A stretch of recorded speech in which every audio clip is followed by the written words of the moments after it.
वाल्मीकि रामायण और रामचरितमानस में केवल भाषा या मूल भावना का ही नहीं, बल्कि कई मुख्य पात्रों के चित्रण, कैरेक्टराइजेशन और घटनाओं के विवरण में भी महत्वपूर्ण अंतर है। ये अंतर तुलसीदास जी ने जानबूझकर भक्ति को स्थापित करने और कथा को आम जनमानस के लिए अधिक भावपूर्ण बनाने के लिए किए थे। पात्रों के चित्रण में अंतर। श्री राम। वाल्मीकि रामायण में राम मर्यादा पुरुषोत्तम है। वो दुख में रोते हैं, जैसे सीता हरण पर, क्रोध करते हैं और एक आम इंसान की तरह भावनाओं को महसूस करते हैं। वो अपने कर्मों से भगवान का दर्जा पाते हैं। रामचरितमानस में राम परब्रह्म है, यानी स्वयं भगवान विष्णु।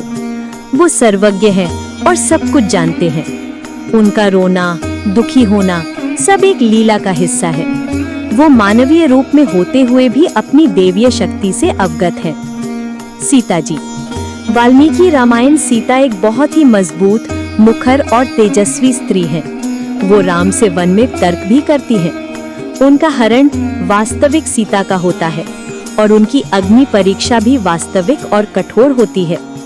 रामचरितमानस में यहाँ माया सीता या छाया सीता का प्रसंग आता है। राम रावण के आने से पहले ही असली सीता को अग्निदेव की सुरक्षा में सौंप देते हैं। रावण छाया सीता का हरण करता है और अग्नि परीक्षा उसी छाया सीता को वापस अग्नि में विलीन कर असली सीता को पुनः प्राप्त करने की एक लीला होती है। हनुमान जी। वाल्मीकि रामायण हनुमान जी वानर युद्धपति यानी वानरों के प्रमुख, अत्यंत बुद्धिमान, बलवान, चतुर और राम भक्त के रूप में दिखाए गए हैं। वो अपने बल और बुद्धि से रामकाज पूरा करते हैं। रामचरितमानस में हनुमान जी भक्ति के शिखर हैं। उन्हें अक्सर शिव का अवतार यानी रुद्रावतार माना जाता है। वो सिर्फ बलवान ही नहीं, बल्कि भक्ति और विनम्रता की प्रतिमूर्ति हैं। रामचरितमानस में उनका दैवीय स्वरूप अधिक उभारा गया है। रावण। वाल्मीकि रामायण में रावण एक महान विद्वान, शिव का परम भक्त और शक्तिशाली राजा है, जिसका पतन उसके अहंकार, ईगो और वासना यानी लस्ट के कारण होता है।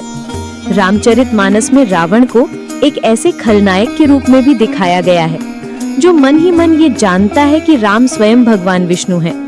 वो राम के हाथों मृत्यु पाकर मोक्ष प्राप्त करना चाहता है। इसे शत्रु भक्ति भी कहा गया है। यहाँ दी गई सभी जानकारी केवल सामान्य ज्ञान और शैक्षिक उद्देश्यों के लिए है।